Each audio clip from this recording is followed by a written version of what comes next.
But first, and importantly, we have a presentation tonight by staff concerning the Community Energy and Greenhouse Gas Reduction Plan for the City of Barrie. We have had a very broad range of stakeholders participate in this plan. It is many years in the making, and so we're going to give a bit more than 10 minutes for this presentation. There is a lot to talk about, and I see Adam McMullen has made his way to the podium. He is our Manager of Energy, and he's being joined virtually by representatives of the Simcoe County Environmental Youth Alliance to provide the presentation. So, Mr. McMullen, congratulations on all this work and for getting to tonight, and the floor is yours. Thank you. It's a pleasure to present in person. This is really great. So I'm allocating the first 5 minutes of my presentation to representatives of the Simcoe County Environmental Youth Alliance. Lucy Duncan and Rosa Yu will be presenting. So I'm going to pass that to them virtually. They're in a Zoom link somewhere, and I believe we can facilitate that through IT, I guess. The benefits of virtual versus personal worlds here.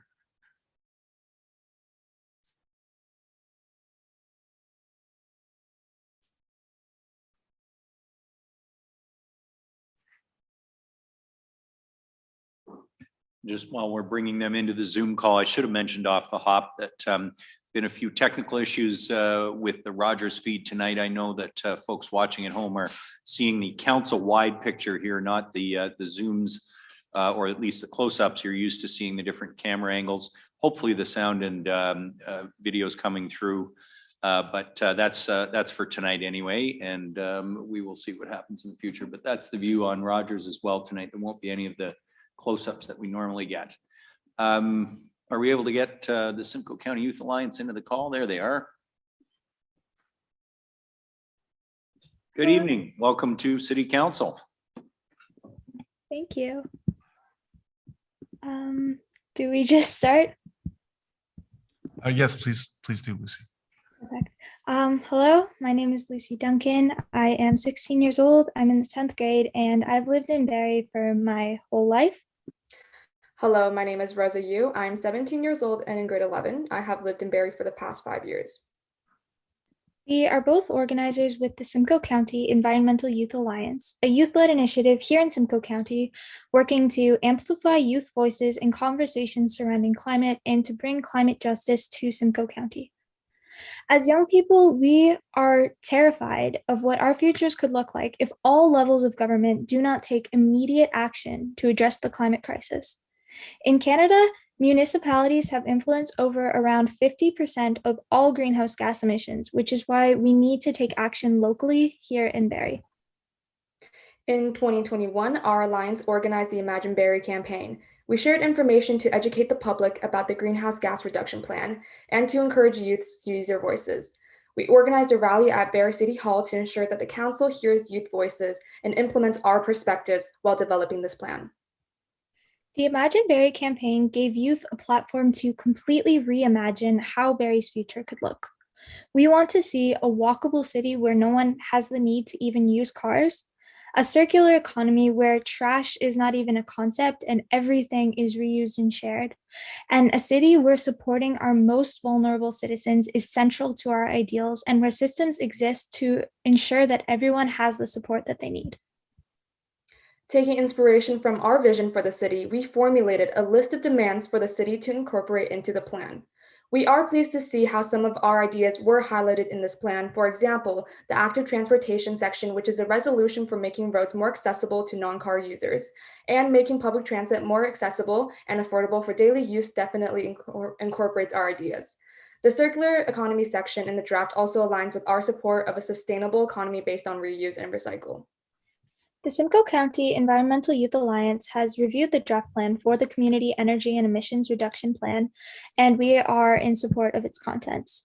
The next step for the city is to ensure that this plan is passed and that definitive action is taken to ensure that its contents become reality. The many promised contents discussed, such as improving Barrie's building infrastructures, more active transportation methods, implementing circular economy to combat waste, and mixed land development, are the very first substantial steps towards a better future proposed by the city of Barrie.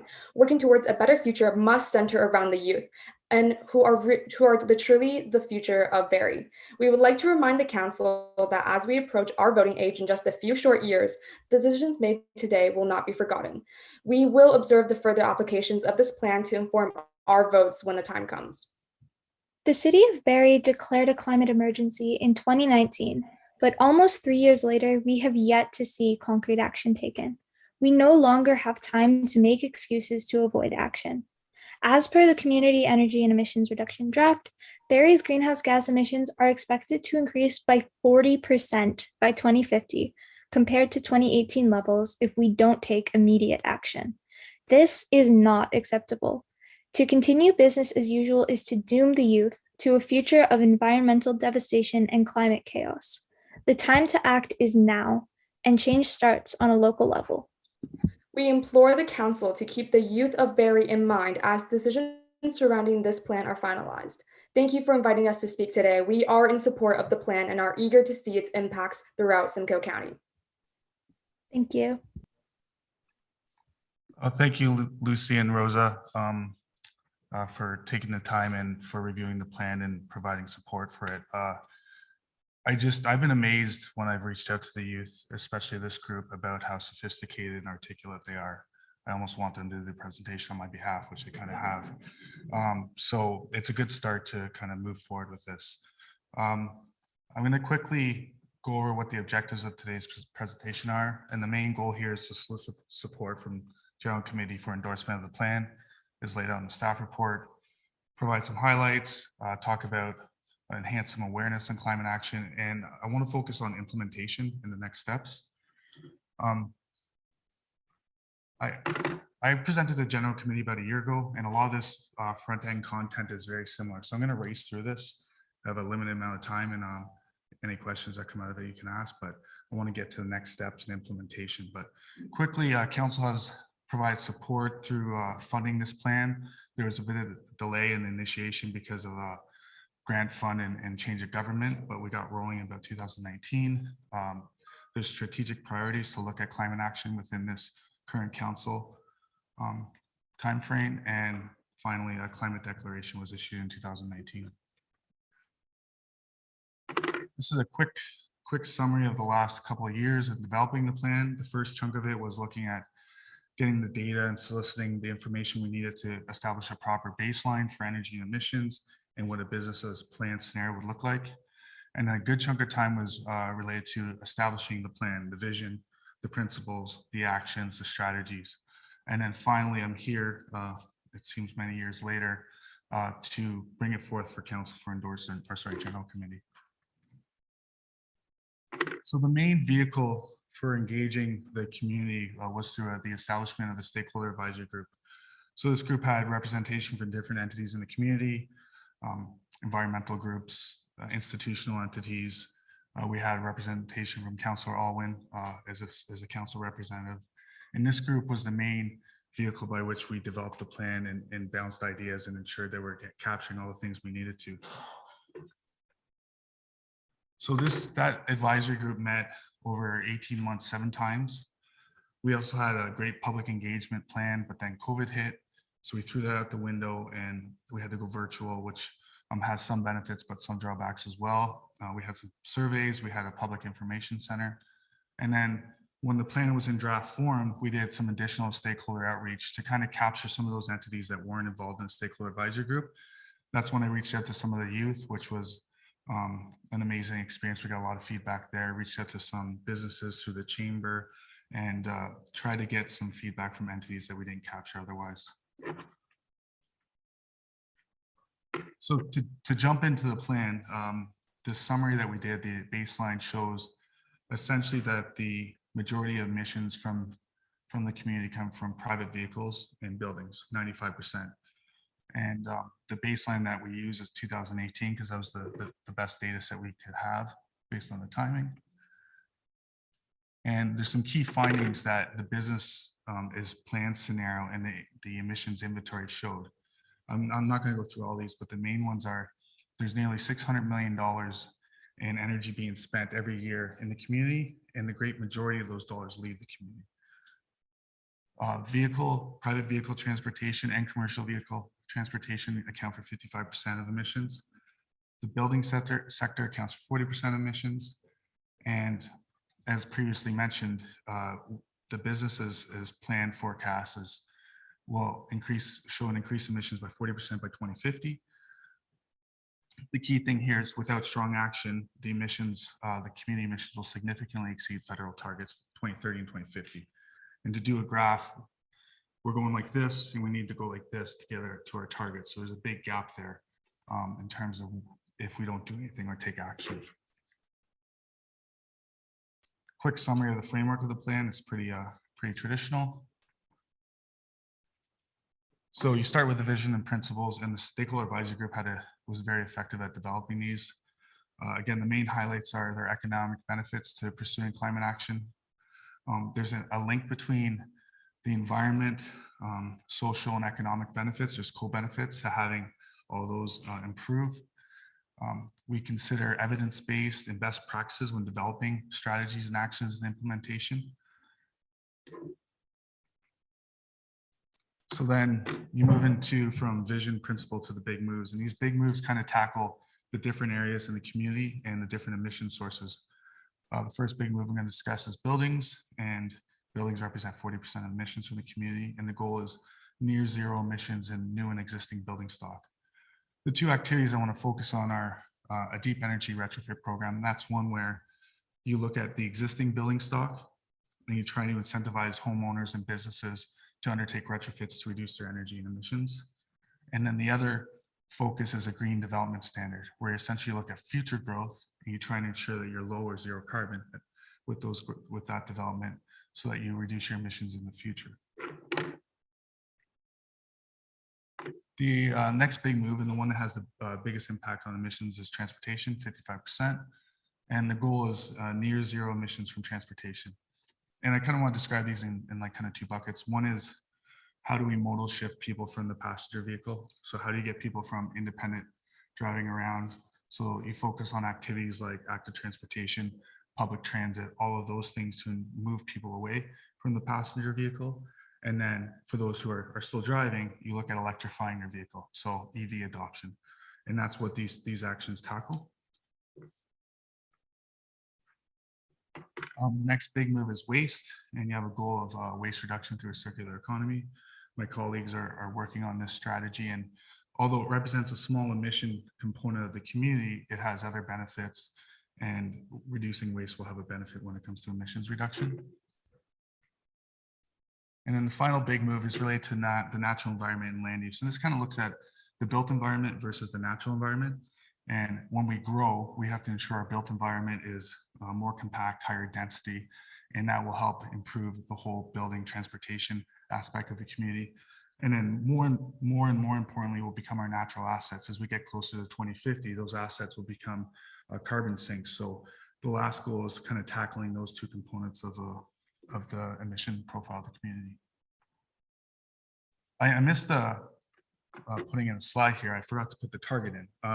The emission reduction target that we have put in the plan is net zero emissions for the community by 2050 and 45% reduction from the 2018 baseline. So that aligns with the federal targets that we're moving as we are developing this plan, and ensures that we're aligning with international targets as well. So I've just done a fire hose of information about what the plan is kind of made of. But I want to focus on implementation because I think this is very, very key right now. And I guess the quoted phrase there is city-led and community supported. So what that means is that the city has to take an enabling and administrative lead in ensuring that we can have an implementation framework that allows for action, but we need the community to be there with us. And this graphic shows a number of action tables that are established, and essentially those action tables will be focused on enabling the big moves. And their goal will be to promote actions that are in the plan, kind of sit as like an advisory entity. So you oversee what things are coming out. How can you influence those to ensure that you're tackling the big moves? And then there's an internal working group that looks at what are the city-led actions in the plan. And this kind of comes to step back a little bit. When it comes to greenhouse gas emission reduction, there's a plethora of things you can do, right? And within the city, there's a myriad of different opportunities. So I kind of want to bucket them where One bucket is city-led action that we are responsible for, that we will take, we will resource and implement. And a good example is a deep energy retrofit program. So those activities in the plan, the city would lead. And then you have another bucket where the city is an enabling has an enabling function. So we have a lot of legislative and policies that we implement and manage. And by ensuring those have a climate lens, you can create like an environment that makes these actions succeed. So the idea of like the official plan, when you develop and enable official plan that promotes active transportation, you're indirectly like improving the greenhouse gas emission reductions. So that's another kind of bucket. We were in the enabling function when it comes to our legislative requirements as a city. Another bucket is we're partner with people or organizations and entities. So if there's groups that want to do something, they can leverage some of our resources perhaps, or we can assist them. And then finally, there's a bucket where the community is just going to do their thing and they're going to reduce emissions. So you kind of look along that paradigm of where we are. And that's where this plan is showing that there's an implementation framework. We need to do our part. We also need to enable all the things we have to in terms of supporting these action tables and then all the policies and other items that are needed.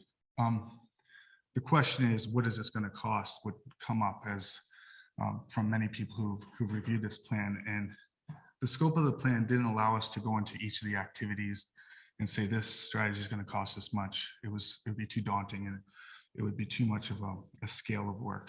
But what the plan promises and what we are recommending is that any city-led action that we want to do, staff want to bring forward, or say the internal working group, we'd bring forward to council as part of the business plan, and then or separately to ask for those resources to move forward. So if we want to do a green development standard, we scope that out. We either put in the next year's business plan, or we come to council and say, hey, this is what we want to do. One thing I want to identify is that all of this establishment of these action tables and administratively managing them would require resourcing, and kudos to council because you approved the permanent resource to do that in 2022 operating budget, which I'm looking to hire a climate change coordinator. So had that not been done, I would be asking for that resource now. So that's excellent. So there are some immediate actions and next steps. I kind of referred to these in the previous slide, but essentially we want to establish some action tables. We need to get an internal working group going. We need communications and engagement protocol and program. We need a monitoring and reporting protocol. We need to investigate the establishment of a carbon budget. And we need to implement the big moves that are city-led right away. And those are the development of a deep energy retrofit program, which I've already started, and initiate the development of a green development standard. So that's a very, very quick presentation. I just want to thank the working groups, or sorry, the stakeholder advisory group for all their efforts, and the project team that assisted me in doing this, ICLEI and Lura, the consulting groups, they're amazing. And then just a few words here.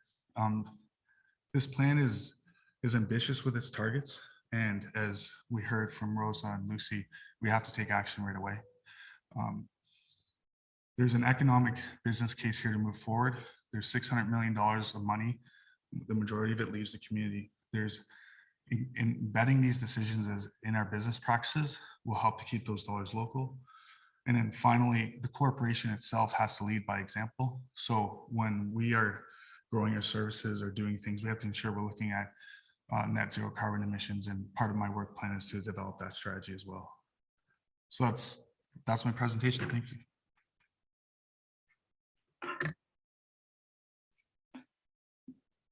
Thank you so much, Adam. I know this is just scratching the surface of so much work that's gone into this over several years. And thanks to you both for being here on behalf of the Simcoe County Youth Alliance as well. And I know having met with you just how committed to this issue you are. And I'm really glad to see that this turned into a bit of a partnership in the sense of being able to contribute to our plan and give the young people of Barrie a voice in this plan, but also that you'll hold us accountable to it. And I appreciate that because plans are just the start and there is a lot here. So I'm sure there are questions from members of council. Members of council as well, with your permission, I'd like to deal with this staff report now after the presentation. So that means you can ask questions on the presentation maybe first, but also on the staff report. Are there questions for Mr. McMullen? Councillor Congo. Thank you. Through you, Mayor Lehman, to Mr. McMullen and Lucy and Rosa. I have to also add compliments because your group has also engaged the Active Transportation and Sustainability Committee, where you've got many engaged community stakeholders around that table. So I had a couple of questions about your timelines and task groups. And recognizing that the 3 task groups that we moved for the precinct, the theater, and affordable housing, I felt worked really well with a very specific timeline and focus. Is there an intention tied to the tables you presented on, Adam, that actually initiate those tables within a time frame with an objective over the next year? Or how will these pressures from the need for us to get going actually shape when those task groups and those tables are formed? And I'm assuming that really those 2 key objectives are the focus of those collective tables. Thank you, through you, Mayor Lehman, to Councillor Congo. So our initial focus is going to be on establishing the action tables in the building and transportation group, sectors, because they're the largest emission sources. And we want to do that immediately. I'm hoping to have a resource hired in the next couple months. So I'm hoping that they're up and running within 3 to 4 months. And then we start moving through, because it takes a while to establish them and it takes a while for them to get rolling. So that's kind of the time frame there for that. And the internal working group, I'm hoping to have a similar time frame. By year end, we'll have something up and rolling fully when it comes to establishing those working groups. When it comes to the internal city-led activities, I'm working on the deep energy retrofit program. I'm hoping to have something in the 2023 operating or budget request related to that. And then the other action, I need the resource to start moving forward with. And follow up. Thank you for that, because I know I saw the closing of the coordinator position, and it's good to hear that that's in progress from the climate change perspective. My other question really is about if you could clarify more around the intention when we say city-led. And you spoke a bit about that, but I recognize the wealth of information from our community representatives on various community tables, and also seeing our youth this evening. And so I didn't know, while you say city-led, is that specific to just city staff and then kind of moving out from a buy-in perspective with other public stakeholders? Or how will we continue to keep that broad table that you've done such great engagement with informed? Through you, Mayor Lehman, to Councillor Congo. Great question. City-led, I tried to quickly describe what that is, but essentially those are activities in the plan that the city will resource and implement directly. So an opposite example that might be EV adoption, where there are going to be activities in the community. There's market forces that are going to drive that. We aren't necessarily identified as the lead for EV adoption, but we are also we're identified as like supporting role to ensure that there are policies and procedures that allow for people to adopt EVs. The idea is that those action tables will serve as the mechanism to maintain those partnerships and collaboration. So you have the building action table, you have the transportation action table, you meet with them regularly. They have connections to the community, and that's how you keep the kind of the momentum of the stakeholder advisory group moving, because they're a very effective entity. Thank you. I have no further questions, just compliments again. And hopefully, I'm looking at the way in which you engaged in the project, and I think it's a great example. While we're going to talk about the youth council and committee, what a great way in which you've presented to us how valuable that is, and the role around them leading into the presentation. So my compliments to your approach with Lucy and Rosa. Thanks, Councillor Congo. Councillor McCann. Thank you, Mayor Lehman, and thanks, Mr. McMullen. I guess I want to echo a few words that Councillor Congo said. That I really do believe that investing in our youth is one of the best investments we can in the future. And you bringing in the youth and having Rosa, you, and Lucy Duncan as representatives, is a very strong foundation. And I think we've got a very secure future in this task. But I guess I have some questions for you. This is a lot of information. I know it's not I guess it is a broad subject, and it's a lot to take in and a lot to process. I mean, if you don't mind, I'll ask you some direct questions. If you know the answer, that's okay. But just like to get your kind of your elevator pitch on some of these questions. I guess before I ask the question, I love this slide here on page, it doesn't say any page, the plan highlights. And it says, without strong action, the community emissions will significantly exceed federal emission targets in both 30 and 50, right? And I just have some questions about bullet point 2 and bullet point 3, where the second bullet point was that $600 million we spent on energy, and the majority will leave our economy. I wasn't crystal clear on how we can keep some of that money in our economy. Through you, Mayor Lehman, to Councillor McCann. A perfect example is fuel. So you put gas in your car, you drive away. That fuel is processed. Oil comes from somewhere, it's processed in a refinery, and it gets put in your car. If you say had a solar panel in your house and a charger in your garage, you could conceivably charge your fuel with your own solar panel. So that's an example of an investment that someone can make personally to fuel their vehicles. So that's kind of the idea, is that you have in particular transportation, but you also have energy in the form of natural gas that's brought in regionally that you burn to heat or do whatever with. There's options that you can be more efficient with that energy and reduce the energy demand and also generate energy. So that's $600 million that essentially Barrie could get a piece of. You're saying that instead of buying gas from a gas station and then going down to Toronto to work or et cetera, you could develop that energy here in Barrie locally, save some money and keep some of that millions of dollars in our economy. Is that one example? And I'm sure there's many more. Okay, that's kind of what I thought. And then maybe the last question that I have, or sorry, second last question, is in bullet point 3. So the average person spends just under $4,000 on annual energy cost and 7 tons of emissions. That number seems like really high for me. What is the average person spending $4,000 on reducing their emissions a year? Some examples. Through you, Mayor Lehman, to Councillor McCann. So that's a combination of transportation and your household energy. So if you consider, if you own a house or you rent a place, you have an electricity bill and you have a heating bill that could be up to $100 a month kind of thing. So you quickly add it up, that's $2,000 to $3,000 potentially in energy for your house. And then the cost of driving. So if you have a vehicle, and those energy and fuel costs, in particularly right now, that they've risen. So that's the mix there, and it's an average number. So you can imagine you put the population divided by the total, that's what you get. But that's what that's generated from, is a mix of transportation costs and the energy for buildings. Okay, didn't want to go too far down the rabbit hole. It just seemed high, and I'm glad that it's that high. I guess the last question I have for you, just with your presentation being so dense, right? Like depth, you know, if you got the magic wand and we gave you the money today, what are 3 projects that you'd start right away? Well, sorry, through you, Mayor Lehman, to Councillor McCann, the number one opportunity for the community is to electrify vehicles.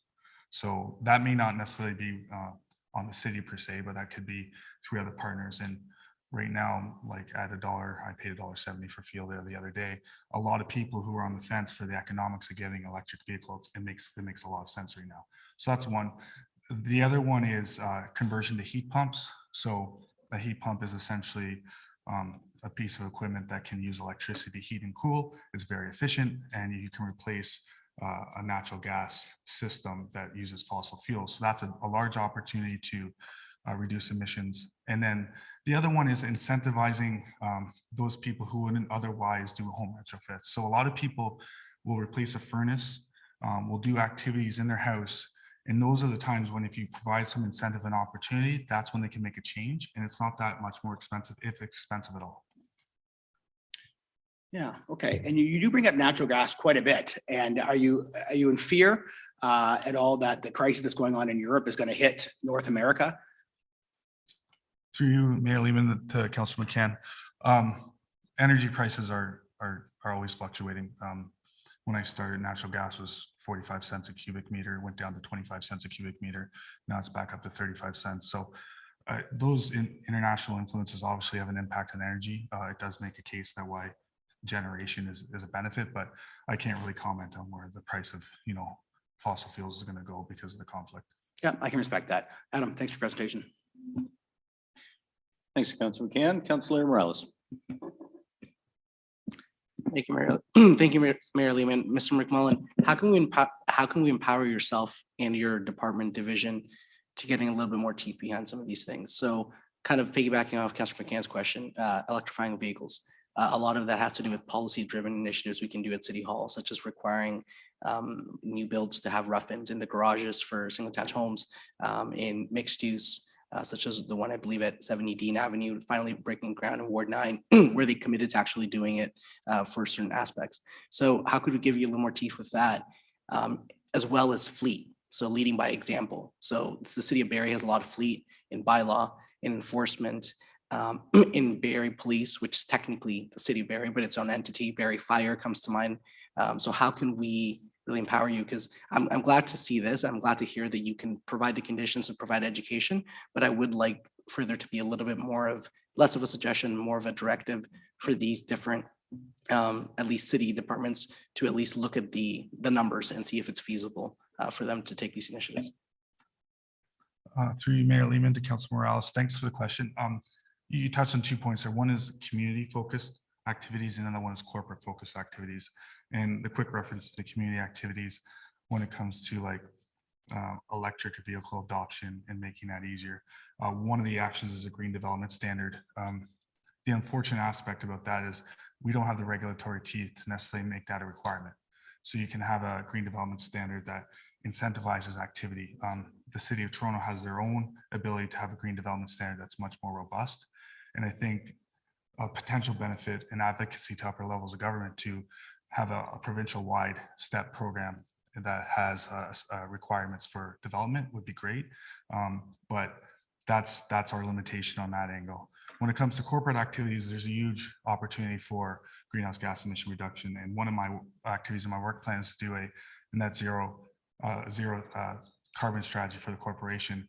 I'm not responsible for fleet, but I do work with my colleague Kelly Oakley in asset management. They've done an alternative fuel study, and I know they're working towards the idea of inventorying and understanding the fleet and then moving forward when it comes to converting from gasoline to electric vehicles. So I'm in support of that, and I'll help them however they need. And it does touch my group because we track all the electricity. So that's one thing we'll be looking at when we convert. Perfect. Follow up on that one. How long would it take you to do a study for fleet? So I know in the past, many people here on council, but specifically Councillor Alwyn and myself, have pushed to get some studies done, to look at the numbers. Sometimes there's progress. Sometimes they're buying smaller vehicles, more hybrid vehicles, but actual electrification of product is already exist. It's existed since roughly 2016. How can we make those happen? So for example, I know Barrie Fire replaced a bunch of fire prevention vehicles with smaller, more efficient Mitsubishi SUVs and other vehicles, but there's some opportunity to maybe replace 2 more in the coming time. How can we make sure that's not a missed opportunity? Because I don't want to be in a situation where we go, oh, we could have done that, but they've already been purchased. Is there something, at least from a council perspective, that we can empower you to have those conversations, or does it have to really come from the department leader, head, et cetera? So go to Ms. McAlpine on that one. Mayor Lehman, through you to Councillor Morales, council has adopted an alternate fuel fleet strategy, and it's in process of being implemented. So that's already been dealt with by this council this term. So it's already being implemented, and Ballast team is leading that. And so it's already got steps planned for what types of vehicles get replaced with what alternative fuel sources and the priority vehicles. Okay, perfect. Thank you. Other questions for Mr. McMullen? Councillor Thompson. Thanks, Mayor Lehman. Through you to Mr. McMullen. Thanks so much for the presentation, and great. And no disrespect, but I would love to hear from the youth of one thing they would love to see implemented immediately. Something that we can do that's tangible and something, you know, whether it's for homeowners or this council, something they would like to see. Lucy, want to go first, and then Rosa? Sure, I'll give it a shot. There's like so many things. I'm just trying to pinpoint one that I think would be particularly useful. I think something that might be helpful is more electric vehicle charging stations all around the city, particularly like at gas stations, just to make owning an electric vehicle a more tangible thing as a starting off point. But obviously, further into the future, I would love to have an established transit system that makes it so that we don't need to use cars at all. Thanks for that. Rosa? I think Adam also mentioned this earlier, but I am actually for the deep retrospect program, a retrofit program, mainly because energy conservation is very important to our buildings infrastructures, especially in the South End, where we see a lot of new developments and more condos being built, where mixed land use is also being like considered into action. We also have to consider about how like deep energy retrofit can play into that while we're already constructing new areas and new districts and residential areas.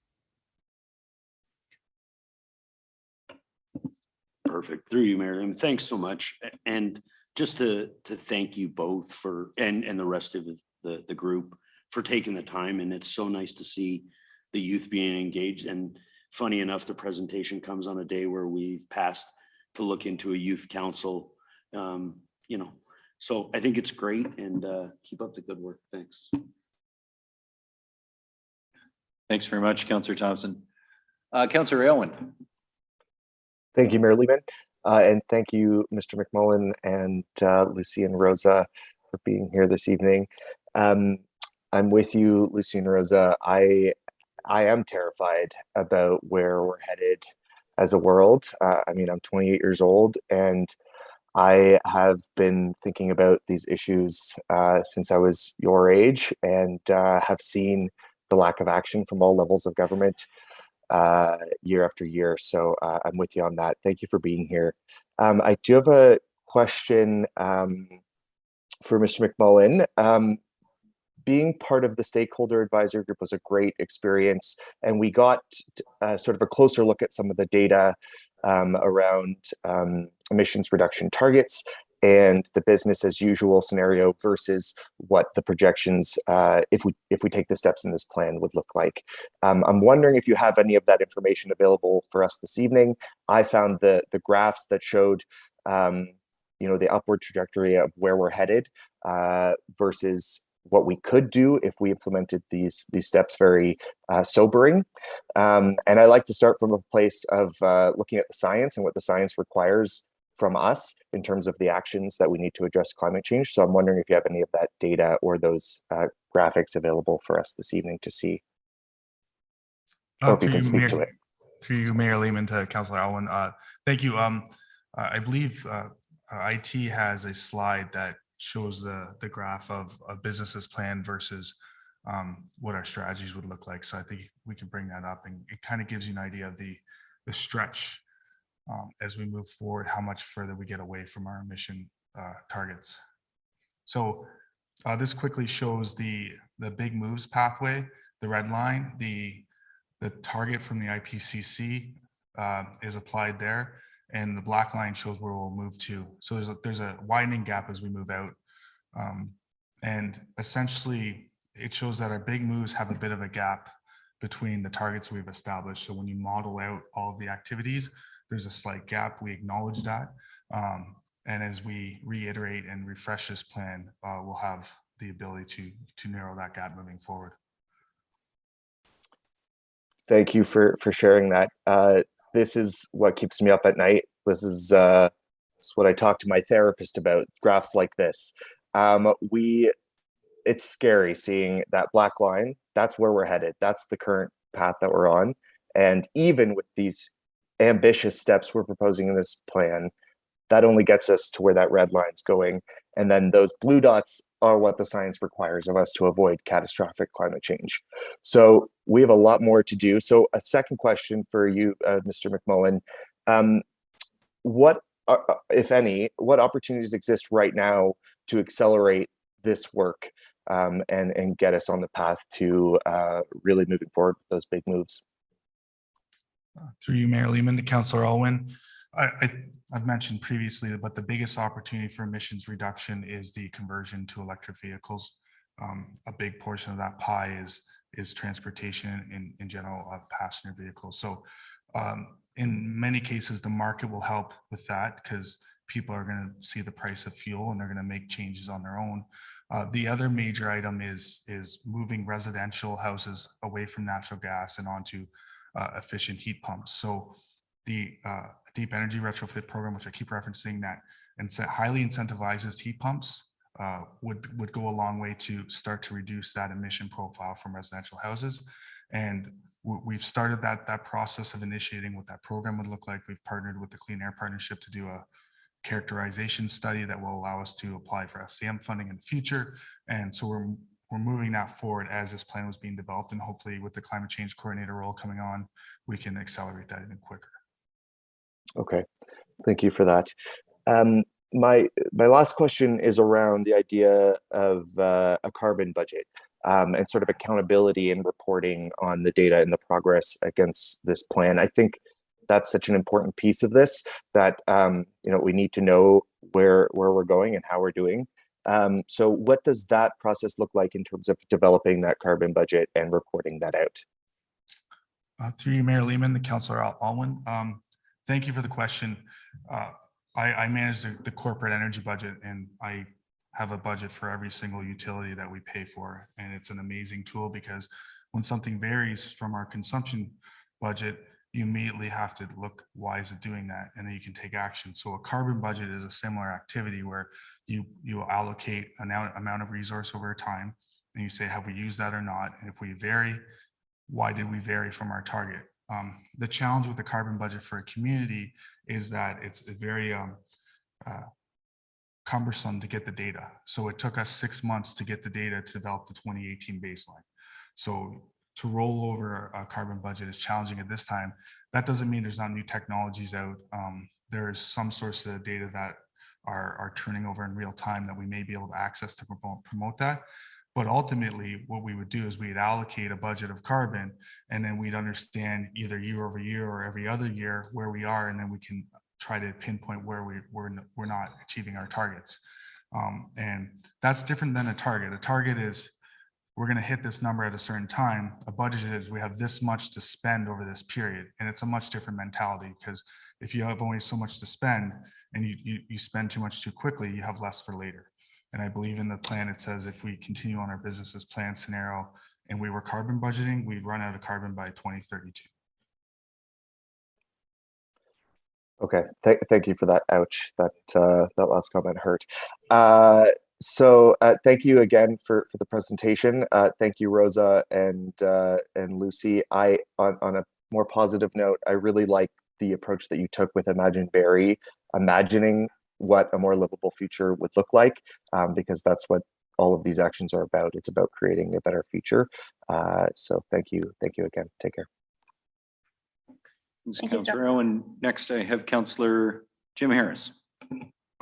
Yeah, thank you, Mayor Lehman. And I also echo the thank you to Rosa and Lucy. And I know we haven't confirmed a youth council committee, but thank you for providing good reason why we should with your valuable inputs. Again, and I'm not losing sleep over this, but I am trying to become more informed in this area. And I've recently been reading a book by Stephen Poloz, who's a former governor of the Bank of Canada, talking about the age of uncertainty as it relates to the economy, and certainly covers climate change in that book. And so he talks about the potential of carbon capture and sequestration. And I know in item strategy 14, recovering energy, we talk about the methane and recovery at the waste station. Can you talk a bit about, or maybe this is a little bit off, but if I'm learning, so how this sequestration and carbon capture is part of our plan and future? Thank you, through Mayor Lehman, to Councillor Harris. Great question. It's an emerging, I don't know if it's emerging science, but technology. So sequestration is essentially the natural environment can take carbon in. So we are in our community, we have natural assets that do that. So one is to protect those assets, and secondly, you can enhance those. Our plan doesn't take into account the modeling of what sequestration will look like in the future. or how we should manage that. It's a bit early in these types of plans to start implementing those kind of pathways, but they are there. And as we get to 2050 and as we get through 2030 and our numbers are, we have to a little gap to get our numbers down, those are going to become more important. So in terms of carbon capture, I'm not too familiar with it, but I understand there are activities in particular in the mining sector where you can capture your carbon, you put it underground and it doesn't emit. I think the best ton of emissions is the ton of emissions that you don't emit.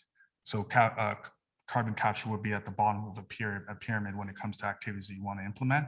Carbon sequestration is a capacity thing. So we should be doing this anyways with our other strategies when it comes to natural heritage, but it will become more important when you realize a wetland that is there sequesters, 12 tons of emissions. And in 2045, when the cost of those emissions are very expensive, it'll become much more of a benefit to realize how effective those tools are at sequestering carbon when we have so much to do or so little left that we can get to because we've done so much already. I don't know if that answered the question. Yeah, thank you. Yeah, lots to hope, I guess, with that technology in the future and the possibility of it being utilized here in Barrie and other municipalities. I understand some are using it to create hydrogen, I guess, and they store it. Is that part of the? Through you, Mayor Lehman, to Councillor Harris, I understand a bit about hydrogen. There's many technologies that are out there to generate hydrogen. Often in jurisdictions that have very clean electricity, hydrogen is a good source of essentially a gas that is compressed that you can use to fuel vehicle for transportation. In terms of carbon capture and those mechanisms related to hydrogen, I'm not too familiar with. Yeah, me either. Thank you very much. This is a great report, and thank you for the presentation and for the questions and answers to the question. Thank you. Thanks, Councillor Harris. Councillor Natalie Harris. Thank you, Mayor Lehman. Thank you so much for the presentation. It was great. A lot of information to go through as well with the reports. My question is similar to Councillor Thompson's. If you had advice for anyone watching at home, what would you say is your #1 recommendation that they could do at home to improve energy efficiency? Something that would be simple that they could work towards. Do you have anything off the top of your head? It doesn't matter who answers. Through you, Mayor Lehman and Councillor Harris, the #1 thing people can do is if you don't have a thermostat in your house that's programmable, you go and buy one, and when you sleep or when you're not home, you turn it down. It's relatively affordable and it can have significant energy savings. When I first started at the city, that's what we did throughout our whole corporate operation. It can be up to 15% energy savings in some facilities. That's great. Thank you. I guess I would like to ask the youth too, now that was such a great answer. Do you have another example that would be simple? Because that is super simple. Do you girls have any ideas of what the public watching could do to help with their home energy efficiency? I don't know if Rosa, you wanted to start? Sure. So I have seen a lot of initiatives with youth and general reuse and recycle initiatives that I think are very affordable and very sustainable, like thrifting wise, being able to reuse and actually promote that circular economy culture in youth and educating others on that. We can definitely reach a total implementation of that and hopefully become a lot more educated in reusing and recycling and actually reaching a lot more of a sustainable use of products. That's great. Thank you so much. Yeah, there's a lot of amazing ideas in different cities that are starting projects like Markham's Net Zero Community, et cetera. I'm talking to Ms. Banfield about those types of things. So it's really exciting to hope the future will be brighter with all of you in it. So thank you. It's a great report. Thanks, Councillor Harris. Any other questions for Mr. McMillan? Okay, I have a couple for you, Adam, and one for Lucy and Rosa. So one of the challenges always when we have big plans is the complexity of delivering them. I think of our community safety and well-being plan, hugely important, huge number of partners, 14 action items. I pulled off the matrix sheet, the all important who does what, all on one page. And on one level, it seems like an enormous challenge because it's a big grid. It's got 19 action items and 36 partners. That's a lot of coordination. On the other hand, it shows the enormous breadth and depth of this plan. But I guess what I wanted to ask you directly, Adam, is you said in your presentation, each of those big moves, you'll come forward to council and say, okay, here's how we're doing these. Are you envisioning those as individual steps over the coming months and years? So council would approve each chunk of these, or with the approval tonight, is the intention to come back and get a quick start? I know there's a couple of quick start items, but I guess with all of these different pieces, because it's such a big and rightly ambitious plan, for it to succeed, it's going to require a lot of solid resourcing, including probably more than one person. I can't imagine one climate change coordinator and yourself managing 36 partners and 19 action items. So just maybe say a bit more about how we make sure this plan happens. Thank you for the question. So I guess what I was trying to be clear about the bucketing idea. So actions that are identified as lead, as the city is the lead, we will bring forward. And there's a number of those actions. But then there's those other actions that aren't the natural lead, or that's not the service that the city provides. And the conservation authorities, for example, could do a lot in certain areas. So they'll serve as the lead and we may partner with those.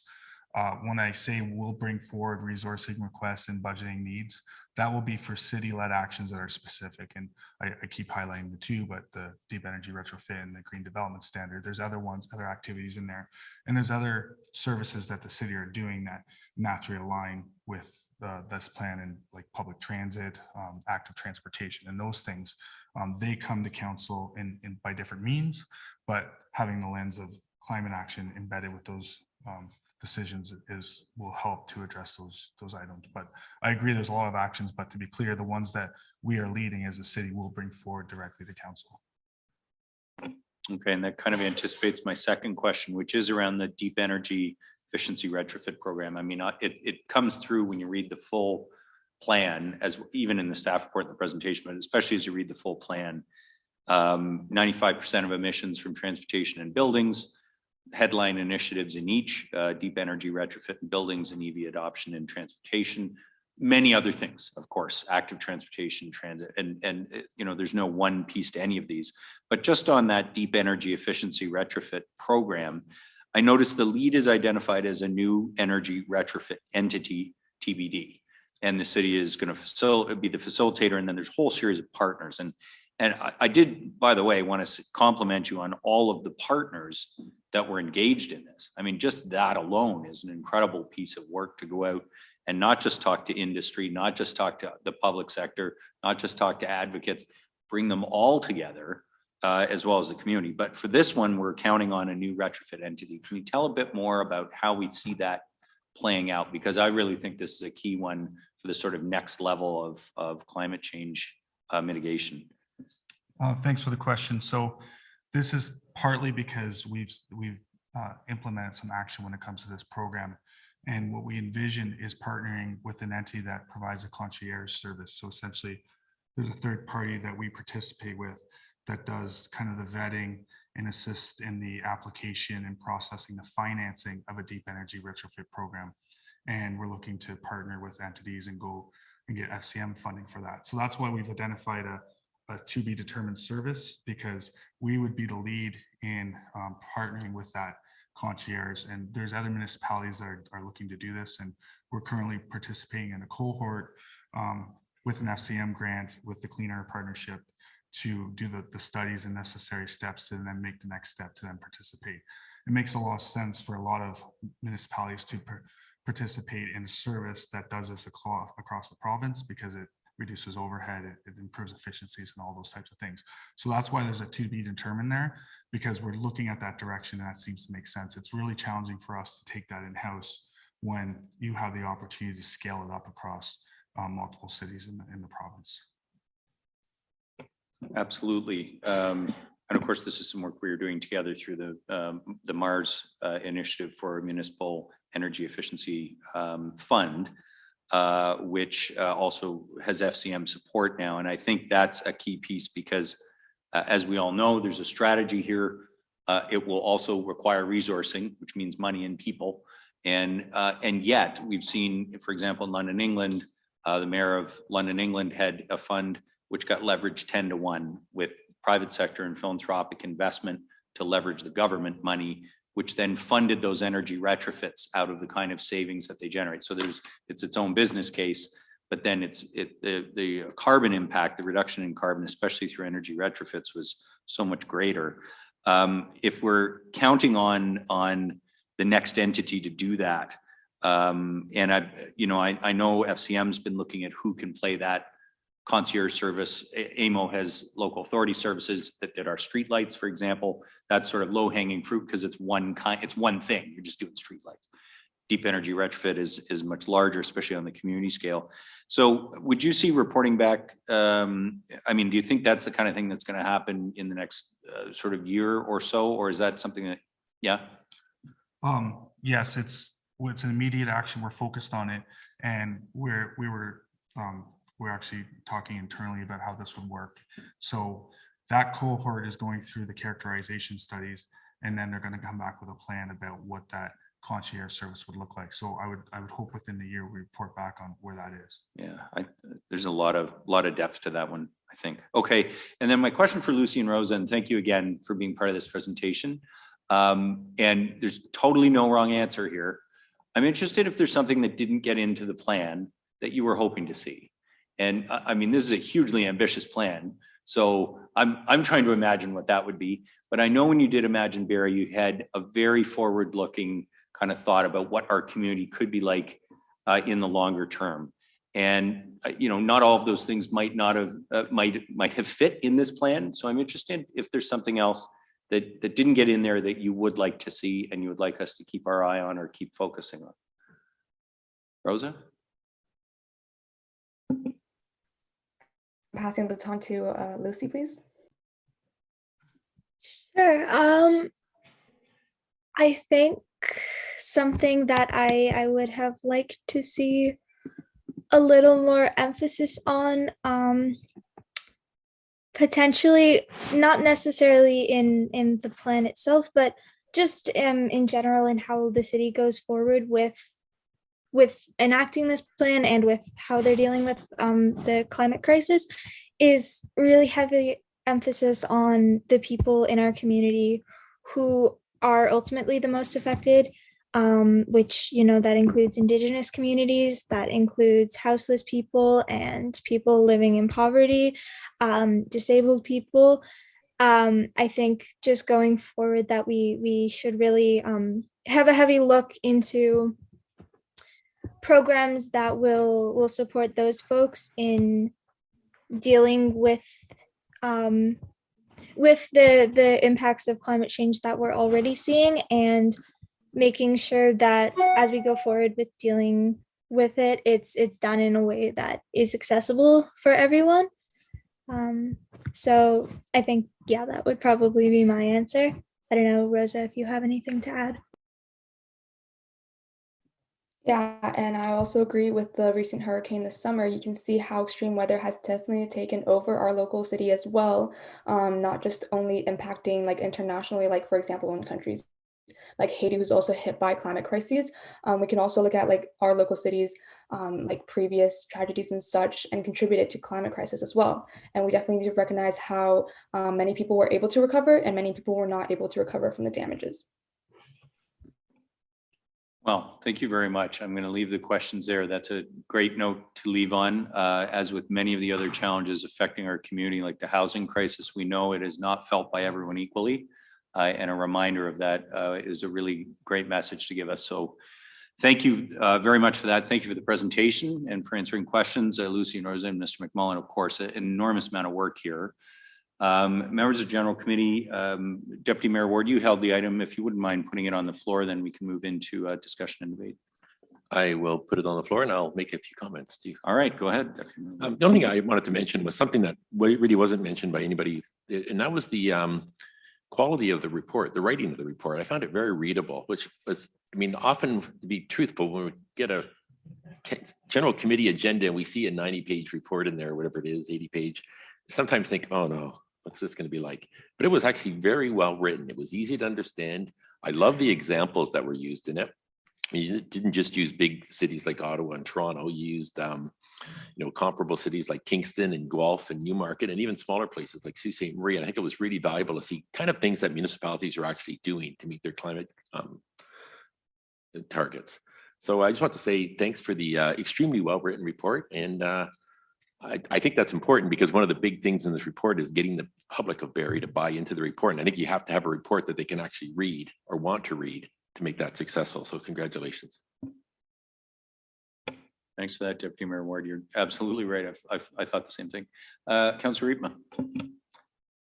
Thank you, Mayor Lehman. And I would echo that. I thought the report was very well written and very useful. And we have, I think it's really important to have a plan because if you don't have a plan, you don't know where you're going, and you really do need, and we need a plan. And I'm glad the motion is on the floor, and I have an amendment, or it's not really an amendment, it's more of an addition. And just by way of background, I thought Councillor Natalie Harris asked a really great question. What could people at home do? And one of the things that you can do is when your lawnmower quits, your gas-powered lawnmower quits, buy an electric one. And buying an electric lawnmower will reduce your carbon output by 20 times. Running a leaf blower for an hour is like driving a car 1,700 kilometers. So these kind of things are very impactful, and at the same time, not that hard to do for the average homeowner. And I feel like we need to encourage our homeowners to do those kind of things. I would love to have our builders, when they give in a new house, a fridge and a stove and a washer and a dryer, why not an electric lawnmower? So my amendment is to add these words, that we're going to add a second paragraph to it, that staff be directed to investigate ways to eliminate the use of gas-powered lawn and garden equipment in the city's own operations and throughout the city generally, and report back to General Committee at the end of the second quarter in 2022. We can't ask our people, the people that live in Barrie, to make a sacrifice if the city of Barrie isn't going to do that. So I think we need to look at our own shop and say, what changes could we make to our lawn and garden operation that would reduce the noise and the pollution and the carbon emissions. And then also, this motion suggests that we also look at ways that our community can do that, the general public, so that, and maybe there are ways we should incentivize it. I don't know, there's probably a lot of creative ways, but I do think that our youth council representatives said it really well. They said, what we need is some concrete action. And there it is. Maybe that's one little piece that we can do tonight to get this moving along. So, Mr. Mayor, that's my amendment. Okay, we have an amendment on the floor. It's to add a paragraph 2. That staff be directed to investigate ways to eliminate the use of gas-powered lawn and garden equipment in the city's own operations and throughout the city generally, and report back to General Committee at the end of the second quarter of 2022 on the amendment. Councillor Natalie Harris. Thank you, Mayor Lehman. Yes, I'm 100%. And I thought we were already doing this. I was actually going to ask this too. We did have an item for discussion on this, but I am not clear as to what the outcome of it was. It was several years ago. I'm looking at Mr. Gross, Ms. McAlpine. Madam Clerk, any information you can give us? If not, then yay. Claire. To tell you the truth, I cannot recall whether the item went ahead. Mr. McMullen, did staff look at that piece as part of the plan? That's on my my branch doesn't manage parks operations. I believe that's where this would sit. So I recall hearing about that, but I don't know where it stands either.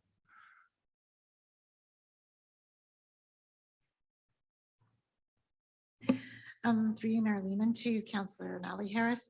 I don't particularly recall that item. So what I can do is I will look up and research, and I'll get an email to members of council.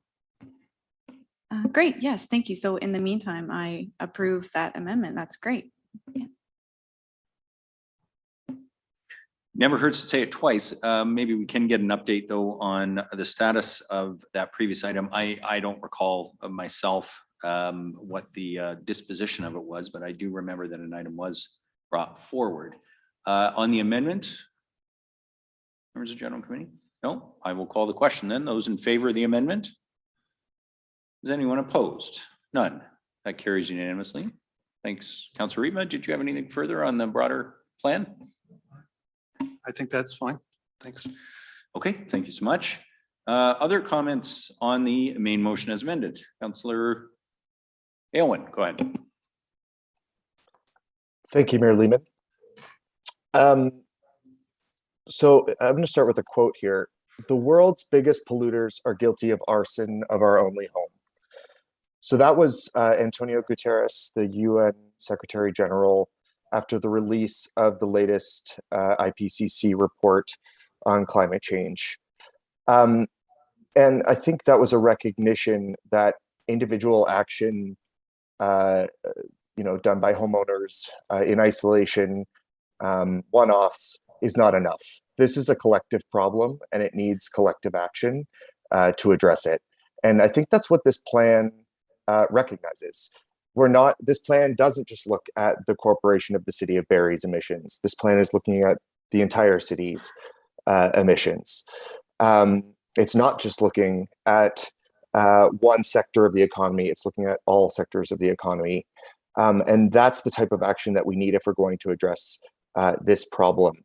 But I do want to stress, and I'm so thankful for the work that the stakeholder advisory group, the consultants, Adam's team, and other city staff members have put into this. This is just the starting point. We have hired a climate change coordinator, which is great, but these ambitious actions are going to require real resources, substantial resources, but it's an investment in our future with economic payoff, as we've seen. But I think the most important thing is that this is what the science requires of us to avoid catastrophic climate change. And we have to do everything we can to avoid it. And frankly, we aren't doing enough. We still aren't doing enough. Even if we pass this today, we aren't doing enough. Even if we complete all the actions in this plan, we aren't doing enough, as we saw on the graph, the red line that didn't quite get us to those blue dots. So we have a lot more to do. And I hope we can all collectively work towards it. Yes, let's do those little changes that we can at our own homes and in our own lives. Absolutely. But we need governmental action, and we need to hold the corporations and the polluters who have been burning down our only home accountable for their actions. That's the big picture. And that's what I love about this plan, is that it's looking at that big picture. But again, a lot more work to do. So thank you. I will be voting in favor of the report, and I look forward to the next concrete actions moving forward. Thanks. Thanks, Councillor Owen. Other comments? Any? Councillor Kungle. Thank you, Mayor Lehman. I guess a comment to staff. When I look at the endorsement of the plan, I think it's wonderful. But when I think about the call to action, I wanted to pay attention to the note that adjoined the documentation tonight, and it was by Wilf, who is the president of the Electric Vehicle Society of Canada. And we're quite fortunate to have Wilf as an active member across the board, but also he sits on the Active Transportation and Sustainability Committee. Through Wilf, and as well as a representative from the Aurelia EV Society and Living Green, They did a local event tied to the theme of treading lightly, which was to have EV vehicles available for trial and testing and getting individuals ready for kind of that moving from a pre-contemplation. Is it worth the investment? How do I charge this thing? How long is it going to last? What are the myth busting pieces about battery life? And what do I need to do to retrofit my home to make sure it's reliable in a Canadian winter, right? Those are the things I hear at a local level and I'm even asking about. So I guess my comment is I would love to see the city, and I'm not sure if staff want to comment to this or if Adam, you have any ideas. When we have these engagement initiatives, how do we make this focus kind of an always event? Where do we always have an opportunity to try an EV vehicle when we have a city event? How do we purposefully include residents in conversations and almost showcase how youth are even leading the way in some of these adoptions, or how easy it is to retrofit? So my one comment is I'm not sure if staff can give me direction on where to action it, or if it's just a takeaway. As we come to the end of this term, where does this type of focus become a priority in the following 4 years with committees? So, is there something more formalized in that active transportation and sustainability mandate for the committee to look at? Do we as a city communicate being deliberate about how we are engaging residents in getting ready for this adoption and this movement? I think it would be really great to see us putting resources and commitments into those types of events and kind of bolstering Living Green and the EV Society that might be doing this on the best interests of residents. And my other thought coming up is, we're doing a bike the night. So we talk a lot about giving up the car, and that's a great thing to consider from a gas powered, diesel powered. But what about the wheeling and walking? So let's also communicate the opportunities around those other pieces with respects to how do I rack a bike on a bus? How do I use public transit? And staff are doing amazing work, but sometimes I find if you're not at the table, you're not having the conversation. And so I would love to see some type of integrated approach, whether that's through your work, Adam, or if it's just a global consideration about how we go forward with resident engagement and with mandates for our committees that really push some of this stuff forward and are aligned. Through Mayor Lehman to Councillor Kungle. Many points there. I guess one thing I want to highlight is Wilf was a member of the stakeholder advisory group, and in the EV adoption portion, it is very well scripted about the activities we need to undertake to myth bust, to gain understanding about these considerations for EV ownership. I think another point is one of the enabling or immediate actions is developing a communication and engagement program around this, but also the idea that there's other services in the city doing things that we can simply incorporate these considerations for. So we've identified that working group as a mechanism. So we sit at the table, public transit is doing something, active transportation is doing something, I'm doing something, and then we have a commonality there. So the plan does outline those mechanisms, but I do feel your point. There's so many times that it'd be simple to add those things in easily in order to kind of get that message across, especially when you do ride the night or whatever it may be. And I actually participate in one of those trials with an EV where I live in Aurelia, and I got an idea of how they drive. They're really quick. So it's a very good opportunity for other residents to do the same thing. Thank you. So very supportive of the plan and look forward to hearing any ways in which the work you do can be incorporated in our support to actioning resident events and activities.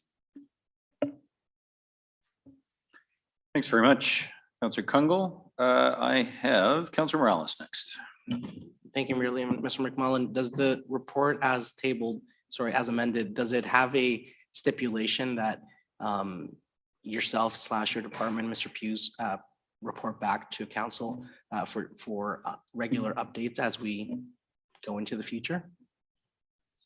Through Mayor Lehman to Councillor Morales, we do identify, I think, a 5-year regular reporting and update. And one of the first actions in the plan is a monitoring and reporting framework. So we've identified that as an idea, but I think I would like to line the carbon budgeting activity with a regular reporting. So yes, we are going to look at that. We do have something outlined in the plan, but we could change that because one of the first activities is how do we want to monitor and report the success on this? So that we could modify that to be a different time frame than the typical kind of 5-year strategy that we see in municipality. Okay, perfect. I'm just going to put a quick amendment on the floor that the manager of energy or designate provide a yearly update to council in the form of presentation of this plan to update progress to date. I can speak to that, Mayor Lehman. Sure. Just before you do, Mr. McMullen, just remind us again what the planned reporting is to council. In the implementation portion of the plan, we identify a 5-year time frame. Every 5 years, we would report. We would have a refresh of the plan. I would intend to report regularly on the outcomes of that more frequently, but a full refresh of the plan is planned for 5 years. Right. Yeah. So that's the review. So what is the reporting though? Like how frequently and in what form would council get updates about our progress? Well, I report annually on the energy management activities for the corporation. As part of that regular memo, I would include this kind of reporting in that for sure. It's not explicitly outlined in the plan implementation, but I would think an annual included in my energy memo would be an appropriate location for that. Okay, but to be fair, Councilor Morales, I think is asking for it to be presented to council. That wouldn't be unless we directed you to. So entirely appropriate to direct it. So the amendments on the floor, a new paragraph 3 to direct the manager to be presenting our progress annually to council. Councilor Morales, go ahead. I'll keep it short because we have a lot of things in the agenda. Pretty self-explicit. I think one of the things about setting goals is keeping ourselves accountable. Staff work hard, but it's always nice for the council to have an idea on what's working, what's not, and how we can pivot. Thanks, Councilor Morales. Anyone want to speak to that amendment? Okay, if not, I'll call the question. Those in favor of it? Is anyone opposed? None? We'll see you once a year, Adam. Well, I might not. Okay. Others who wish to speak to the motion now as amended twice?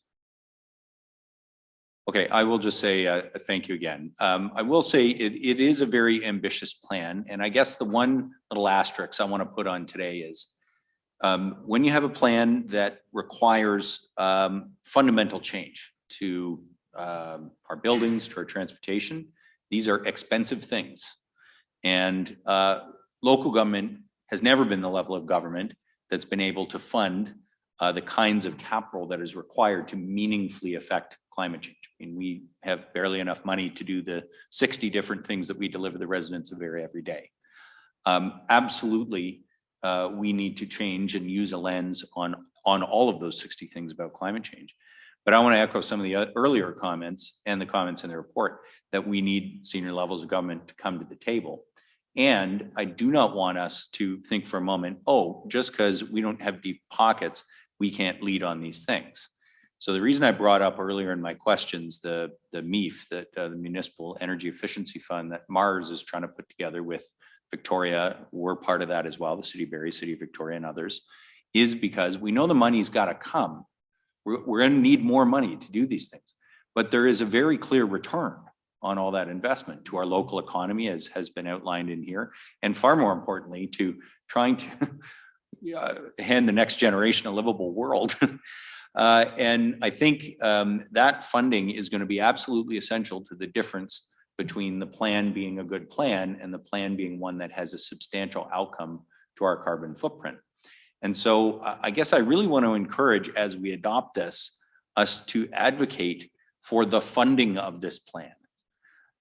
We are going to make choices in the way we do things around the City of Barrie. In our budgets every year, we make choices around whether we invest in transit or not, whether we invest in active transportation routes, bike routes, energy efficiency projects. We've seen more and more of them in our budget because of the work Mr. McMullen has been doing for years for us that have improved our own carbon footprint, but we were just getting started. But that's what we do. To hit the community-wide scale is going to require a lot more people, a lot more partners, and a lot more dollars.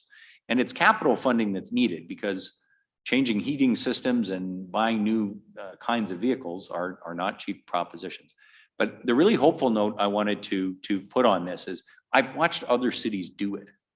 There are other cities, not just around the world. There are other cities in Canada that are ahead of us on this, on a community energy level and on the corporate level. And so the funding is out there. We know that the FCM and the federal government have provided a substantial amount of funding. Even they would tell you, we want to be the seed funding to leverage additional dollars. And there are so many new organizations and entities out there that do want to fund these kinds of initiatives, whether it is philanthropic or corporate social responsibility or otherwise. We need to get that funding to Barrie. And again, referencing the housing issue that we had earlier, because it affects people differently, it is most urgent for those who are least able to afford the changes. But I do believe this is an incredibly ambitious plan, one that we can be incredibly proud of, because there's so much work in here and so many different stakeholders that have been consulted. Its success will depend on us getting it resourced.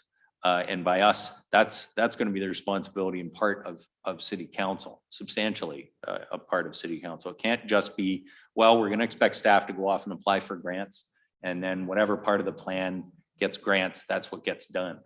It's going to have to be, hey province, hey feds, all of us together, hey industry, we're going to need a substantial commitment to this at a community-wide level. And I believe that's worth doing because that's what the next generation is telling us. And even if not, we know that there are 100 reasons why we should be implementing the plan. So I thank you so much for the work, and to all the partners watching tonight and participating tonight. Thank you for your work. I'll call the question on the motion as amended. Those in favor? Is anyone opposed? None. That carries. Okay, thank you again. We will go back to the one item that was, and thank you again, Rosa and Lucy, for being here with us tonight for this. We will go back to the one previous item that was the waterfront parking permit update that came out of Finance and Corporate Services Committee. Deputy Mayor Ward, you held that item as well. Go ahead. Thank you, Mayor Lehman. I want to put it on the floor, and I'll introduce an amendment that says that the motion be amended by deleting that somebody else has an amendment, that the motion be amended by adding the following paragraph, that staff in the Traffic and Parking Services Department investigate ways to prevent long-term parking by nearby residents in waterfront lots and streets. Report back to Finance and Corporate Services Committee, and I'll speak to that. Okay, go ahead. And my apologies for not bringing this up at the Finance Committee, but it didn't occur to me till after. But I know I foresee a problem with our waterfront parking in that there's no limits on it. And I can see as we get, especially as we see a lot of the development taking place around the waterfront, a lot of the residential development and a hotel development, that people will start using that to park their cars. And that's not what waterfront parking is intended to be. It's intended to be for people from Barrie who want to go down there and enjoy it for the day, maybe people from downtown who want to enjoy it. It's not just our downtown either. I think this could be a problem on Johnson's Beach, for example. I can see people using that to their advantage. You know, people that may be living in some of the new apartments parking on Johnson's Beach. So I just want staff to look at it. It's not a simple matter of just banning parking overnight, because I think there are legitimate reasons, for example, the marina, why people are parking there overnight. So I think staff has to come back to us with some kind of plan to how we can eliminate people from using that as their parking spaces. Thank you. Okay, thanks, Deputy Mayor Ward. On the amendment, Councillor McCann. Sure, thanks to Mayor Lehman and to Deputy Mayor Ward. Are you looking to eliminate, or are you looking to add another fee for overnight parking? I'm not ruling out anything. I guess that staff is going to get back to us to see what it would be. But it was for Barrie residents. They're not paying any fee now. And if somebody in a Barrie resident would be able to park overnight, if they were living in a place nearby, park in those lots for free overnight. That's what I'm trying to eliminate. So I thought your direction though was to eliminate overnight parking. Was that clear on that? No, I just said I don't think we can just eliminate overnight parking because there's people legitimate users of the marina that need it overnight. Yeah, I noticed the amendment is to prevent long-term parking. Is the specific word? Yeah, okay. On the amendment, Councillor Jim Harris. Thank you, Mayor Lehman. Through you to Councillor Ward, it made me think about your amendment about the potential of having unlimited passes and actually making that even more of a possibility. Because I think one of the recommendations is no limit to the number of permits that can be issued per physical address. So to your point, it made me think about that could be impacted. So I would support your amendment, and it made me think about that as well. Yeah, we had a quick discussion about that this morning. Ms. James Reed, go ahead. Thank you for the question through you to Councillor Harris. The intent of the program is to not limit the number of passes that the city's issuing, but that the household has to be associated with the vehicle registration. So that we think will inherently limit the number because you have to have your vehicle registered to that household. Great, thank you. Thanks for that. On the amendment, any further comments? No? I'll call the question on the amendment. Those in favor? Anybody opposed? None. That carries. Well, it's nice not to have to look around a Zoom screen for hands that are up. Yeah, see, looking for your card. Yeah. I think we have another amendment coming on this one. Councillor Reitman, go ahead. Yes, thank you, Mr. Mayor. I also have an amendment. Item number 4, essentially my amendment drops item number 4. And the reason for doing that is item number 4 says that the city approach Service Ontario and or its 2 members of provincial parliament offices regarding partnering with Service Ontario to issue the city waterfront hang tag when residents renew their plates. And since that time, the province no longer renews plates. So it's kind of a useless item here that, you know, we could send a letter to these people, but they'll just send a letter back saying, oh, we're not renewing plates anymore. So all I'm doing is just removing that, that one provision in the original motion. Okay, thanks for that, Councillor Reitman. On the amendment to delete paragraph 4, Councillor Morales. Thank you, Mayor Lehman. Through you to council. I was the one, I believe, that put this amendment in at Finance Committee. It's not useless. So while we might not be renewing stickers, there are still people that are going to be purchasing license plates, fixing license plates that were damaged, especially those legacy ones, a couple of years, like they're horrible. Getting driver's license in general. Some of them may even be updating driver's licenses in person or for other reasons. So the purpose of this, it's that efficiency of point of contact. You already have somebody there for a reason. You can kind of go through reasons and get them to come in less and take care of this. Now, if they say no, thank you, then so be it. But I think it's more than just sending a letter. It's having an actual conversation. That's what our MPPs are for. You know, they're working hard for us and trying to find some efficiencies. And I know Service Ontario has been innovative with different approaches. So unless staff think that this is a time prohibit initiative, it's due diligence to see how we can find another way to have our residents get our services. Okay, Councillor Morales, any others on the amendment? Councillor Harvey. Yeah, just a question for staff. Like, I mean, this refers to the waterfront hang tag, whereas I thought the whole purpose of going electronic was to eliminate the hang tags. So I'm just wondering what the value or purpose in this motion is now that given it more thought since our committee. Ms. James Reed. Thank you, Councillor Harvey, for the question. We as staff feel that this maybe is a little redundant, given that there has been a change to the sticker, and the motion does say when residents renew their plates. So we didn't understand what Councillor Morales was indicating in terms of a new, the issuance of new plates. I'm also of the opinion that Service Ontario will want to implement a system for all the municipalities that they serve within Ontario, and they probably won't be that interested in a specific program just for Barrie. And because we are moving forward with an electronic system through Hotspot, I think the most we could probably do is ask Service Ontario to include like a rat card or something at their location for information. But my understanding from looking at the Service Ontario new model for the plate renewal, they're encouraging residents to do that online, and there wouldn't be an in-person visit in most cases. So we do feel that it might not be necessary at this point. Great, thank you. Yeah, because like even when you look at people's licenses being renewed or OHIP cards, typically it's about a 5-year renewal period. So I don't think it's really going to hit the target audience that we want at the rate that you want.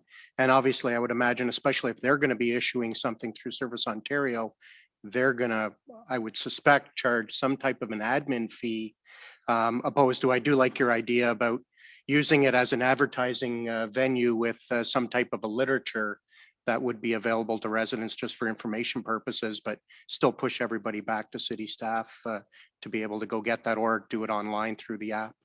Thank you. Thanks, Councillor Harvey. Anybody else in the amendment? We'll move to the question. Okay, so the amendment is to delete that paragraph, paragraph 4. Those in favor of that amendment to delete paragraph 4. Opposed? 1. The amendment carries.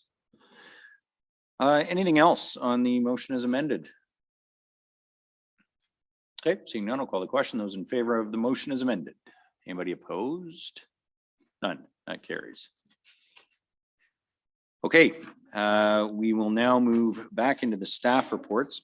The next staff report that was held was with regards to the needle collection kiosks and public access naloxone kits, the pilot programs update. Councillor Natalie Harris, you held this. Thank you, Mayor Lehman. I'll put that on the floor, and my amendment would be to delete paragraph 2 and replace with the following: that staff be directed to investigate other needle kiosk designs, which would only allow needles to be added, and report back to general committee. And I can speak to that. Okay, so the item's on the floor, and then there's an amendment been moved to delete paragraph 2 and replace it with direction to investigate other designs which would only allow needles to be added. Go ahead. Yeah, thank you, through you. So there are different, I've looked at online just quickly, there are different types of needle kiosks that would prevent just garbage collection from going into them. And then if we are able to find something, financially feasible, we can make sure that there are garbage disposals right near that as well. So it's easy for people that are looking for a garbage disposal to not try to even put it into the kiosk. So I think it's worth just investigating. I know that there is success with the CMHA and the Simcoe Muskoka District Health Unit kiosks, so they are successful. I think just the design might have been an issue, and it was too easy for people to open it and put garbage in. And I agree that I looked also into other cities, and that is a problem throughout a lot of different cities because of the size of the opening of that type of kiosk. Okay, thanks, Councillor Harris. On the amendment, Councillor McCann. Thank you, Mayor Lehman. This question probably will go to, I think, Ms. McAlpine. If you did investigate and you found a better system that Councillor Harris is looking for, would it be the same company dismantling this process and installing a new one, or could we get rid of this process and investigate and come back so we're not slowing the process down? Mayor Lehman, through you to Councillor McCann. Certainly we'll look at that opportunity. I believe the same contractor is used by the Simcoe Muskoka District Health Unit with their bins as the one that the city's using. We did issue a request for proposals for the ones that were installed, but we will certainly look at what options are available. Sorry, I don't think maybe Mike, let me ask the question a different way, Ms. McAlpine. If we decide that we want to change the system, would the people that are installing the new system of needle distribution or garbage, would they be the same people that would be taking out the system that we have right now? I guess what I'm asking for is there efficiencies in waiting on dismantling the needle program and waiting for you to investigate, or can we go right now and dismantle the needle program and then come back with the report? Would it be two different companies? Mayor Lehman, through you to Councillor McCann, the existing company was retained through a proposal process that was for a pilot, so they are responsible for removing. Therefore, I would have them complete that work before you would implement a new program. So I'm just wondering, maybe we can keep number 2 in, Councillor, and then add yours as a third, so therefore we're not slowing down the production, and we could get rid of the the unsafe ones right now. And if you do find a new program, the city staff do find a new program that's better, then we can implement that later on. Does that make sense? Yeah, through you, Mayor Lehman. Yeah, I do see what you're saying. I agree. I guess to be clear, the type of kiosk right now does need to be discontinued. It isn't working efficiently. If that makes better clerical sense, sure, we'll keep that in and then add the third. That would be, let's try again. Yeah. So you need to put as a third paragraph, right? Yeah. Is that Miss Cook? Or sorry, Yeah, do you I actually don't think that's in order, but Okay. Ms. McAlpine, go ahead. Mayor Lehman, thank you. And to the members of council, the existing pilot program ends in April. So the bins will be removed no matter what. So I don't think it's necessary to have anything else. We'll have to investigate the other options and pricing and then report back on that, as there are no funds included in the budget to continue the program. Okay, perfect. So then no, Councillor McCann, we'll just let that flow through and then start maybe looking for a new kind. Anyone else on the amendment? Councillor Kungle? Thank you. May I ask for a point of clarification? Because I'm not sure where we just landed in that comment, because if the amendment stands, it does say to remove paragraph 2. I'm in support of keeping paragraph 2 into the original motion. As noted, unless I'm misunderstanding it, that it does end in April. The analytics have showed issue with it. There is no budget to continue past. So I would almost see that the investigation is a separate and third directive, that while the pilot discontinue, we would like staff to explore other options and come back with a budget should another type of kiosk be available. So I wanted to clarify that, because I wasn't sure if that's where we landed or if you were still deleting paragraph 2, sentence 2. Yeah, we are still deleting it. So just to be clear, Ms. McAlpine, did you require council direction to discontinue the pilot program? No, we would require council direction to continue Right. it. So it because of automatically paragraph ends. 2 as it exists, it's actually unnecessary. Okay. So I think we're fine. I think the amendment's in order as it is. What we're doing is changing the direction to staff to investigate a new one, but the old program's not going to continue. No, thank you for the clarification, just because the amendment noted it would be deleting the reference to it ending. So thank you. Okay, Councillor Thompson. Thanks, Mayor Lehman. I'll be very quick. Through you to maybe Chief Main Price. In the report, it said pictures and stuff, and you were saying about the vandalism and not being able to weigh the amount and stuff. While we're looking at other options or vendor, would there still be a record of if discarded needles are in the vicinity of where the bins were as part of it, to see if the locations of them are working? And, you know, like if now the bins were moved in April, we see, you know, a lot of needles showing up, then we know that location was probably suited. But would that be part of, or could it be part of when we're looking for another vendor? If you can maybe just keep council informed if there are still needles being found once the bins are removed, I guess is what I'm saying. Through Mayor Lehman to Councillor Thompson.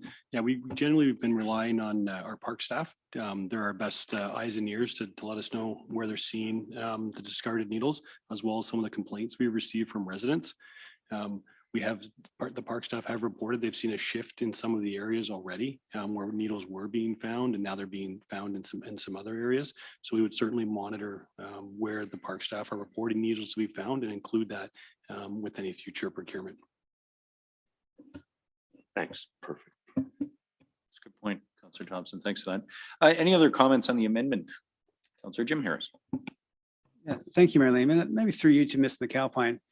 You're asked to do a pilot, and this may be the fault of council, but I asked the question, by what measure would you determine this would have been a success or a failure? I mean, that's the question I have. Mayor Lehman, through you to Councillor Jim Harris, there are a number of measures that we would have considered it being a success if there was a significant reduction in the number of discarded needles that were in areas where the public or staff could be impacted by them, significant volumes of needles without the contamination or the cross contamination. Those were both items. And then certainly if we had included the option within the contract to be able to move the containers to another location if one location wasn't successful and another area had started to see more distribution. But those were all included. And then the amount of damage or number of times that the containers needed to be replaced due to damage were all factors that we were considering. Yeah, thank you. May I follow up, Mayor Lehman? Thanks, Ms. McAlpine. So with that noted, and I have read the report, so I asked the question, was so the solution of a container that can't have garbage put in it, how much of the measures does this improve? And would you see that being, obviously other measures, continue to be at risk? There's no change possibly to vandalizing, other discarding needles in the flower beds and those kind of things. Through Mayor Lehman to Councillor Jim Harris, I think it would impact one of the factors that would be used in determining the success, and it would also be easier to determine the actual number of needles that were removed. With the contamination level so high in the bins that we were seeing, it was very difficult. Certainly by weight, you couldn't determine how many needles were being moved off of potentially public property into or grounds into an actual container. So that would assist in determining success, but it's certainly not the only factor. Thank you. Thanks, Councillor Harris. Anyone else on the amendment? Okay, seeing none, I'll call the question. Those in favor of the amendment? Is anyone opposed? None. That carries unanimously. On the main motion as amended, any further comments? I was just going to say, oh, sorry, Councillor Allen. Yeah, go ahead. Thank you, Mayor Lehman. Two quick comments. The first is on the publicly accessible naloxone kit part of this program. I just wanted to recognize that in paragraph 24 of the report, it's noted that these kits being installed in city facilities resulted in the reversal of 2 opioid-related overdoses. That is a big deal, and it's a good reminder that the things we do here have a real impact on people's lives. And I just want to say a big thank you to staff for the work they have done on this life-saving program.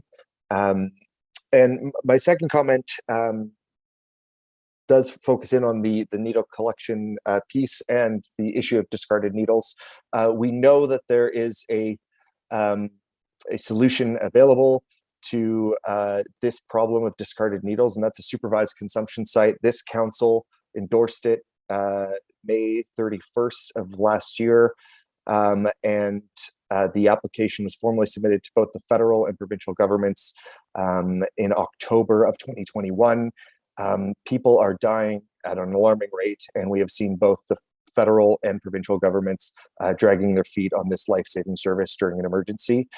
So it's a way to save lives, it's a way to reduce discarded needles, and I just hope that both those levels of government will take action immediately, because we desperately need that service. Thanks, Councillor Owen. Anyone else on the main motion as amended? Go ahead, Councillor Natalie Harris. Thank you, Mayor Lehman. That was a great point. Thank you, Councillor Aylwin. I think maybe it's a good idea to share with you a quick correspondence that I did receive from Dr. Simon yesterday with respect to the progress of the SCS. And again, they are working towards making a report within the next couple of months. But something that I did find quite interesting was that they mentioned in the interim over the past several months, they've explored the potential for a local agency to apply for an urgent public health needs site, and that continues to be considered. So that's just maybe good for the public to know as well. There's a long delay, but the conversation is still happening. Yeah. Thanks very much for that, Councillor Harris. On the motion as amended. Okay, Councillor Owen actually said what I was going to say, which is similar to the AEDs that we have in our facilities, which have saved lives. These have now saved lives, and the more we can get them out and get the training out, the more we have the potential to save a life. So thank you for the work on the pilot program, and I'm glad to see it continuing and growing. Call the question. Those in favor of the motion as amended. Anybody opposed? None. That carries. And that completes the staff reports. Now, we had seven items for discussion placed by members of council tonight, and 6 of them were held. So I'm just going to encourage all the members of council who held the items and or want to speak to them, just to obviously make your comments and ask questions. But if you can move to your amendments as soon as possible, that would be helpful so that we can get through all 6 of these. The first one is with regards to establishing a youth council. It was put on by Councillor Jim Harris, was held by Councillor Mike McCann. Thank you, Mayor Lehman, and I will be brief because I actually do think this is going to have quite a big impact in next quarter, next year's council. And I just wanted a little more information on what Councillor Harris's was vision. And, you know, I think investing in our youth is one of our top investments as councillors in this building a city. And I just wanted to hear more. I wanted to get the community excited about this. Thank you, Councillor McCann. I was wondering if it would be held and thinking how would I be able to thank people if it didn't get held, but thank you for your interest. Perfect, that's all I was looking for. Oh, sorry. And we'll just assume that's on the floor as printed, eh? Oh, sorry. Okay, go ahead, Councillor Harris. So thank you, Councillor McCann. This has a bit of a history. You know, something that interests me. I work in youth services, so it's something we do at New Path. But I was approached by Ward 8 resident Will Yang, an absolutely brilliant and thoughtful young fellow, and we had the pleasure of meeting with Will, Mayor Lehman, and I. And it's something that he was passionate about. So actually, the 3 of us all something we'd all thought about and wanted to put to action. And again, recognizing some of the things that we've done over the course of our council, and even most recently for me with the theater task group, thinking about it being a future investment, something that I'll enjoy, but really it's more enjoyable for my children's generation. And for many, many years, the theater will be there. And we did get some feedback from youth, but we didn't intentionally do a youth survey. And it's one of my regrets, not doing a youth survey, what they'd think and want from a performing arts center. So then even recently with some of the comments we were discussing last council, and it was like, wow, what would youth say about that? So it just reinforced the importance of this, and the mechanism really to get this done is actually, you can't direct the next council, but in speaking with Ms. Cook, who's very helpful to try to put together the framework for a committee that could then be added to the next committee, council committee distribution. So, and again, really to have youth involved. So again, I thank Will, and I also had the presentation at Innisdale Secondary School with Mr. Jamie Babcock's class and their global studies class, and shared the most with them before March break. So again, lots of excitement from youth, and tonight, recognizing with the youth from the environment work, how brilliant, how committed they are. And I just thought, we often get people and with good feedback. I've lived in Barrie for 50 years. Well, I plan to live in Barrie for 50 more years is what these people will say. And so we want to get that voice. So, as part of that, I talked about honoring the present, honoring the past, improving the present, and protecting the future. So I think they're our future, and that was my motivation. Thank you for asking. Yeah, thank you, Councillor Harris. And I guess the only thing that I don't like about this plan is that I didn't think of it first. And so I just think that the opportunity that we can connect to our youth, and our youth, more importantly, can connect to us, and we can be inspired by our youth. And I guess the question I really have, is this going to be something that's going to be in every single general committee report, or is it going to be a quarterly report? Because we've got all the issues that you've talked about here. They're in every single, they come up every 2 weeks. So have you gone that far down the rabbit hole, or is that something that you want back in the report? Yeah, thank you. Through you, Mayor Lehman, to Councillor McCann, something that I would accept the guidance from the clerk. And I know there's municipalities who do this, we're not starting it from scratch. So again, trying to take what's best practice from other municipalities, but I would see it. I mean, I have experience, obviously, as a first-term councillor, but my experience with Heritage Barrie, for example, an incredibly committed group, lots of passion and experience, and we apply it where it fits, and they meet monthly. So I'd see it very similar. Even we have a seniors advisory, that kind of methodology where you'd have your monthly meetings, you'd build your agenda based on the items that were brought forward, and you might have something, or somebody else might have something. Hey, I'm going to ask the youth council to take this item and give it a look. So I think those are the kind of things that how that agenda would be generated would come from both inside the group and external from council, using the group as a tool to make better decisions. Well, my last comment was that, we just held council, I think, supported this unanimously, I think 5 or 6 years ago with the I Love Barrie competition. And I actually had the great pleasure of telling one of the winners that she actually won.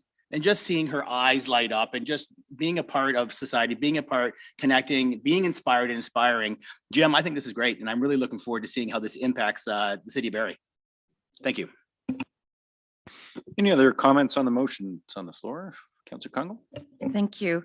I have a couple of quick comments and maybe sharing some opportunities I see that I hope might be able to be incorporated as it comes back.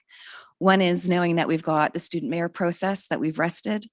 We also have a youth spirit catcher award, where in which do those processes get tabled with the youth committee? And how can we also look at, so seniors sometimes we're talking about, well, what about the all age friendly committees? So how do we actually promote the youth voice at different committees as well? So while this may be a direction for our youth committee, what about the possibility of thinking through the opportunities for those youth on that committee to actually be committed to some other tables and changing the conversation, adding to the conversation, and being a little bit more integrated into other committees as well? Thanks for that, Councillor Kungle. Other comments on the motion? Councillor Jim Harris. Yeah, I'd like to comment on that. I think with good intentions, putting a single person on a committee that's focused on something else generally doesn't work well. So I think the strength of the youth being together on a committee allows them to have that comfort and confidence that they're with their peers, and they can then collectively respond to those committees that might need their voice. So although it feels like a good idea to put one person with one interest representing a larger interest, it doesn't generally represent well. So I thank you for the thought, but I wouldn't encourage that particular element. But the youth voice will get there, believe me. That's the goal. Okay, any other comments on the motion? It's on the floor. Seeing none, those in favor, call the question. Nobody's opposed, that carries. Thanks for that. And thanks, Councillor Harris, and also thanks for introducing me to Will. He is an amazing guy, lots of energy, and as we've seen tonight as well, lots of other youth leaders in our community. So I can imagine there could be a very strong youth council in the time to come.